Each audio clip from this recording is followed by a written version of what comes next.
ہمیں کیا فکر ہوتی ہے؟ عمر بڑھتی ہے تو کیا فکر ہوتی ہے؟ میرے بعد میرے بچے رہیں گے کہاں؟ یہی فکر ہے۔ کاروبار کیا کریں گے؟ کھائیں گے کیا؟ کیسی زندگی گزاریں گے؟ یہی سب ہے۔ روٹی کپڑا مکان کے ارد گرد فکر گھومتی ہے۔ نبیوں کی کیا فکر تھی؟ ہمارے بعد ہمارے بچوں کا کیا؟ نہ روٹی کی فکر، نہ کپڑے کی فکر، نہ مکان کی، کہ وہ انبیاء جانتے تھے اللہ رزاق ہے۔ روٹی کا ٹکڑا تو کتوں کو بھی مل جاتا ہے، سونے کے لیے جگہ تو جانوروں کو بھی مل جاتی ہے۔ روٹی کپڑا مکان کی فکر نہ کرو، مرنے کے بعد تو لاوارث میتوں کو بھی کفن مل جاتا ہے۔ جب لاوارث میتوں کو کفن ملتا ہے تو زندوں کو کپڑے کیوں نہ ملیں گے؟ سب ملتے ہیں۔ کوئی اہمیت نہیں ہے کپڑوں کی ہمارے یہاں، کوئی اہمیت نہیں ہے روٹی کے ٹکڑے کو ہمارے یہاں، کوئی اہمیت نہیں ہے چھتوں کو ہمارے یہاں۔ زندگی تو فٹ پاتھ پر بھی گزر جاتی ہے۔ بعض فٹ پاتھ پر رہنے والے بادشاہوں کو خیرات میں بادشاہت عطا کرتے ہیں۔ فٹ پاتھ پر رہنے والوں نے بادشاہوں کو خیرات میں تاج اور تخت عطا کیے ہیں۔ وجہ وہ فٹ پاتھ پر تھے لیکن دین پر تھے۔ غریب نواز نے جس دن گوری کو بلا کر ہندوستان کا بادشاہت کی بشارت دی تھی خواب میں، اس دن غریب نواز تھے کا انا ساگر میں ایک درخت کے نیچے بیٹھے ہوئے تھے۔ ان کے پاس چھت بھی نہیں تھی، کوئی گھر بھی نہیں تھا۔ ایک درخت کے نیچے بیٹھنے والا فقیر گوری کو بلا کے کہتا ہے ہندوستان کا تجھے بادشاہ کیا۔ کیا پتا چلا؟ پتا کیا چلا؟ دیندار اگر درخت کے نیچے بیٹھے تو بھی حقیقی بادشاہ اس کو بادشاہی عطا کرتا ہے۔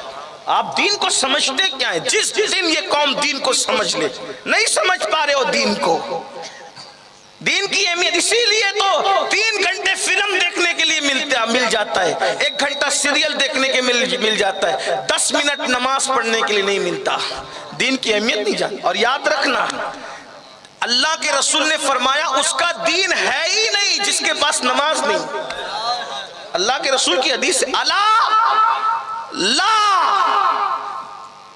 دین لا صلاۃ لہ او کما قال الاسلام، اس کا دین نہیں جس کی نماز نہیں۔ یعنی اگر دیندار بننا ہے تو پہلے نماز پڑھنا پڑے گا۔ 10 منٹ لگتا ہے، 5 وقت کی نماز کے لیے صرف 50 منٹ ہے۔ کتنی بڑی سعادت ہے، حضور دینداری کا تمغہ عطا کر رہے ہیں۔ نکالو، دیندار بننا ہے نماز پڑھ، اور نہیں 2 رکعت جمعہ کی پڑھ کے مسجد سے بھاگ جائیں گے تو کون سے دیندار بن۔ اور آپ سے میں کہنا چاہتا ہوں دنیا کے حالات بدل جائیں اگر ہم دیندار بن جائیں۔ میری مائیں اور بہنیں بھی یہاں موجود ہیں، ان کو غسل کا طریقہ نہیں پتا، وضو کا طریقہ نہیں پتا۔ مائیں تھی جو بچوں کو ولی تک بناتی، مائیں بچوں کو ولی تک بناتی تھی۔ آج کی مائیں مسلمان بھی نہیں بنا پا رہی۔ آج کی مائیں مسلمان بھی، شاید میں نے کہیں یہ بات عرض کی تھی لیکن یہاں ایک اشارہ صرف دوں، میں پوری بات کی طرف نہیں جا سکوں گا، اشارہ دوں۔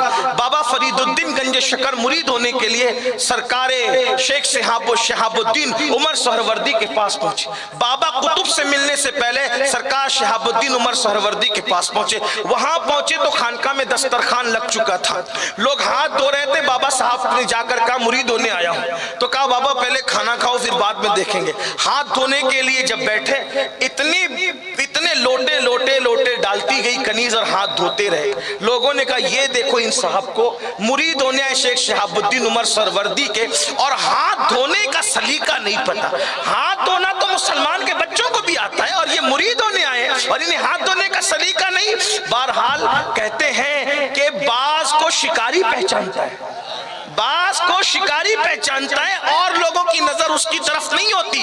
جوہر کو جوہری جانتا ہے، سونا سنار سونے کی پرکھ رکھتا ہے۔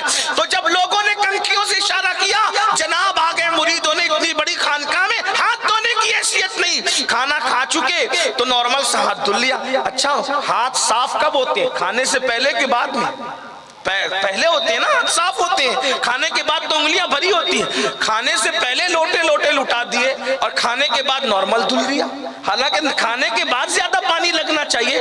تو سرکار شہاب الدین عمر سہروردی نے جان لیا محفل کے بیٹھے ہوئے لوگ فرید کی اہمیت کو سمجھ نہیں پا رہے ہیں۔ کہا شہزادے مرید ہونے آئے ہو، آپ کو ہاتھ دھونے کا سلیقہ نہیں؟ تو جواب دیا سرکار گستاخی معاف ہو، یہ جو کنیز آئی تھی نا ہاتھ دھلانے تو اس کی پیشانی پہ نظر پڑی تو تقدیر پڑھ لیا، لکھا تھا کہ اس کی تقدیر میں جہنمی ہے۔ سوچا اتنے بڑے ولی کی خانقاہ میں اتنی خدمت کر رہی ہے، جائے گی جہنم میں۔ ہاں